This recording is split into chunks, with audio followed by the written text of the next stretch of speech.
भारत में दहेज प्रथा को लेकर जहां सख्त कानून बनने के बाद भी हर साल देश में हजारों की संख्या में बेटियों की मरने की खबरें मिलती रहती है। आज भी ऐसी कई जगह है जहां दहेज प्रथा का प्रचलन है।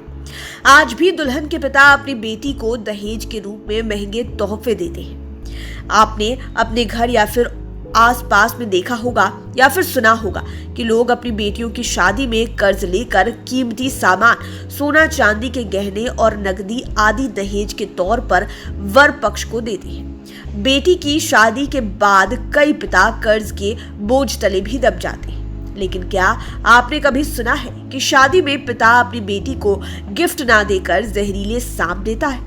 यह सुनकर आप सोच में पड़ गए होंगे कि किसी को दहेज में सांप कैसे दिया जा सकता है। लेकिन आज हम आपको भारत के एक ऐसे गांव के बारे में बताने वाले हैं जहां दहेज में दामाद को सांप दिया जाता है और फिर शादी होती है।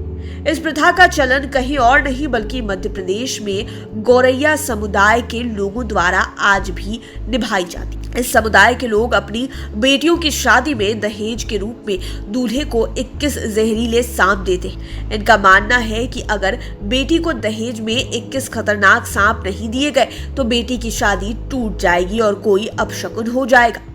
इस समुदाय में यह परंपरा सदियों से चली आ रही है। दरअसल गौरैया समुदाय के लोग जहरीले सांप पकड़ने का काम करते हैं और यही इनकी आय का एकमात्र स्रोत भी है।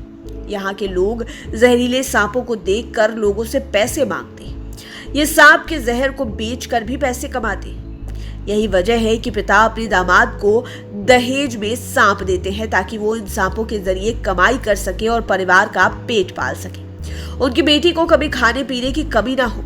इस समुदाय के लोगों के अनुसार बेटी की शादी तय होने के बाद पिता दहेज देने के लिए सांप पकड़ना शुरू कर देता है।